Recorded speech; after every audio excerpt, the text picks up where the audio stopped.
नमस्कार दोस्तों, आप सभी का स्वागत है आपके अपने यूट्यूब चैनल तैयारी सक्सेस की में। दोस्तों, आप सभी के डिमांड के ऊपर आज का ये वीडियो है। और जो आज का जो वीडियो है वो हिस्ट्री ऑनर्स के फर्स्ट सेमेस्टर के स्टूडेंट के लिए है। और ये पहला पेपर यानी CC1 का इम्पोर्टेंट क्वेश्चन का वीडियो है।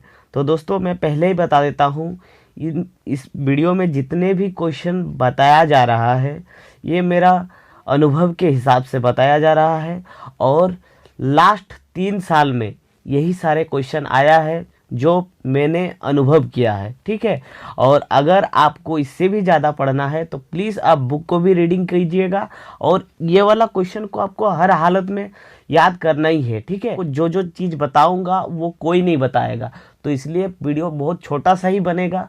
पूरा ध्यान से वीडियो को देखिएगा, आपको बहुत ज़्यादा बेनिफिट होगा। और आप सभी से एक रिक्वेस्ट भी होगा कि जिन दोस्तों ने अभी तक चैनल को सब्सक्राइब नहीं किया है तो प्लीज़ चैनल को भी सब्सक्राइब कर लीजिए और अपने दोस्तों को ज़रूर से ज़रूर इस वीडियो को शेयर कीजिएगा, ठीक है। तो दोस्तों, हम लोग चलते हैं वीडियो में। तो दोस्तों, पहला क्वेश्चन यहाँ पर लिखा गया है कि प्राचीन भारतीय इतिहास के स्रोतों का वर्णन करें। तो दोस्तों, ये स्रोत होता क्या है? तो दोस्तों, इतिहास को हम लोग किस प्रकार जानते हैं और किस तरह से हम लोग को जानकारी मिला है उसे कहते हैं स्रोत।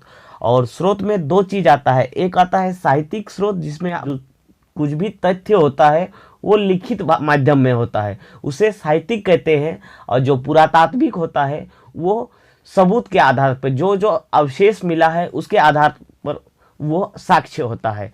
तो आप सभी को साहित्यिक स्रोत पे ज़्यादा ध्यान देना है, पुरातात्विक भी पढ़ना है लेकिन आपको साहित्यिक स्रोत ज़्यादा ध्यान देना है।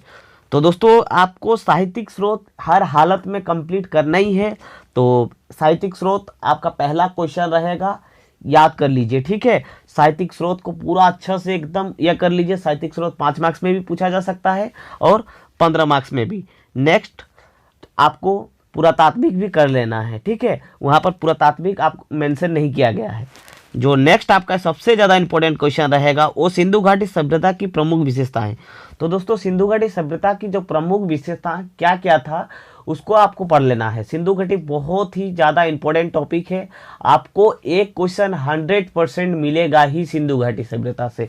तो चाहे सिंधु घाटी सभ्यता की विशेषताएं पूछे या फिर नगर निकासी योजना पूछे या फिर सिंधु घाटी सभ्यता का पतन का कारण, आपको तीनों पढ़ना है। तो आपका थर्ड क्वेश्चन हो जाएगा, सिंधु घाटी सभ्यता की नगर निकासी योजना का वर्णन करें। दोस्तों, वेरी वेरी इंपॉर्टेंट है, आप इसको जरूर पढ़िएगा, आपको जो बहुत ज़्यादा बेनिफिट होगा। नेक्स्ट आपका जो क्वेश्चन रहेगा वो होगा हड़प्पा सभ्यता की पतन का कारण। दोस्तों, आप सभी जानते हैं कि हड़प्पा बहुत ही प्राचीन एक सभ्यता था। आपको ये जो हड़प्पा वाला टॉपिक है आपको बहुत ही डिटेल से पढ़ना है, ठीक है।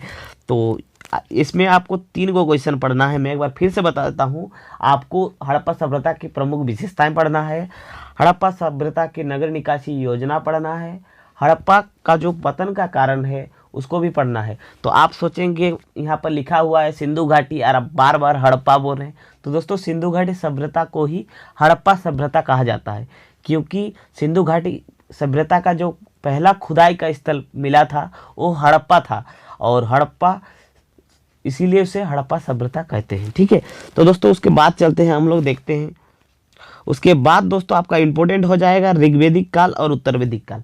दोस्तों, ये दोनों काल से आपको 100% क्वेश्चन मिलेगा ही, चाहे आपका ऋग्वेदिक का पूछे या फिर उत्तर वैदिक का पूछे। दोस्तों, मैं आपको एक टिप्स देना चाहता हूँ कि अगर आप उत्तर वैदिक या फिर ऋग्वेदिक का ही पढ़ लेते हैं तो आपका दोनों कंप्लीट हो जाएगा। बस जिस जगह पे ऋग्वेदिक होगा वहाँ पर आप उत्तर वैदिक लिखिए, बस पॉइंट तो सेम वही रहेगा, बस थोड़ा बहुत डेट का डिफरेंस हो जाएगा और थोड़ा बहुत फैक्ट का डिफरेंस हो जाएगा।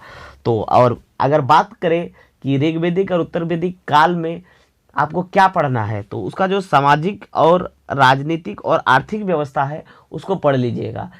कोई भी व्यवस्था आपको शॉर्ट क्वेश्चन में भी पूछ सकता है और लॉन्ग क्वेश्चन में भी पूछा सकता है, ठीक है। तो आपको हर हालत में जो वैदिक काल है पढ़ लेना है, ठीक है। नेक्स्ट क्वेश्चन में आपको वेरी वेरी इंपॉर्टेंट पहले ही बता दे रहा हूँ क्योंकि आपको हर हालत में ये करना ही है। तो दोस्तों क्या है क्वेश्चन, महावीर स्वामी की जीवन और उनकी सिद्धांतों का वर्णन करें। तो उसका जीवनी और सिद्धांत दोनों ही इंपॉर्टेंट है। इसमें आपको शॉर्ट क्वेश्चन भी पूछेगा, इससे आपका ऑब्जेक्टिव भी बनेगा। तो महावीर स्वामी के ऊपर जितना भी क्वेश्चन बन सकता है आप उसको जरूर पढ़ लीजिएगा। और अगर आपको ज़्यादा नहीं पढ़ना है तो आपको उसका जीवनी और उनके सिद्धांत को जरूर पढ़िएगा। नेक्स्ट क्वेश्चन हो जाएगा दोस्तों, महात्मा बुद्ध का जीवनी और उनका सिद्धांत। तो आप दोनों के दोनों पढ़िएगा, महावीर स्वामी भी बहुत इंपॉर्टेंट है और महात्मा बुद्ध भी, तो उनका भी पढ़ना है आपको, जीवनी और सिद्धांत। 8वां क्वेश्चन है वो 6ठी शताब्दी का धार्मिक व्यवस्था। तो 6ठी शताब्दी में कौन कौन सा धर्म का उदय हुआ, क्यों हुआ, क्या कारण थे, वही सब पढ़ना है। तो 6ठी शताब्दी का जो धार्मिक व्यवस्था था उसको पढ़ लीजिएगा, वेरी वेरी इंपॉर्टेंट रहेगा। आपसे सवाल 15 मार्क्स में पूछा जा सकता है। और दोस्तों यहाँ पर एक तो इंक्लूड नहीं किया है तो उसको भी आप पढ़ लीजिएगा, महाजनपद पढ़ लेना है। और साथ ही साथ महाजनपद, जितने भी 16 महाजनपद थे उनको आप पूरा राजधानी को भी याद कर लीजिएगा, क्योंकि शॉर्ट क्वेश्चन में पूछा जा सकता है। जैसे कुछ भी पूछ लिया जाए कि पूछेगा कि पाटलिपुत्र की राजधानी कहाँ था, आपको पूछ देगा कि कौशल जो था उसका राजधानी कहाँ था। तो इस प्रकार से क्वेश्चन पूछा जा सकता है, वो शॉर्ट में मतलब ऑब्जेक्टिव टाइप पूछा जा सकता है। ठीक है, तो आपको मोटा मोटी यही सारे 9 क्वेश्चन को याद कर लेना है।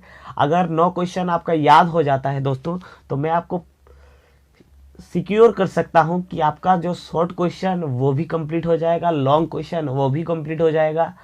तो आप जरूर पढ़ लीजिएगा।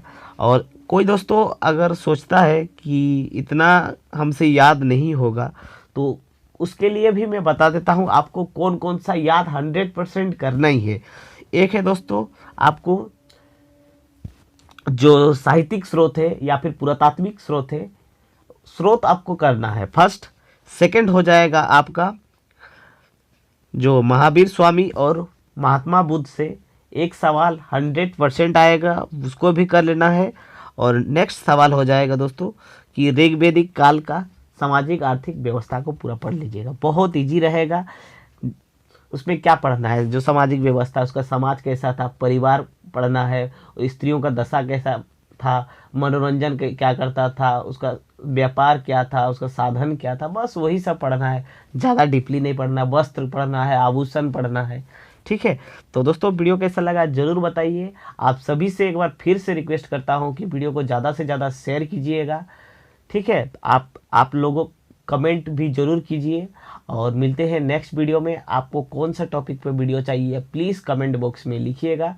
तब तक के लिए जय हिंद, जय भारत, वंदे मातरम।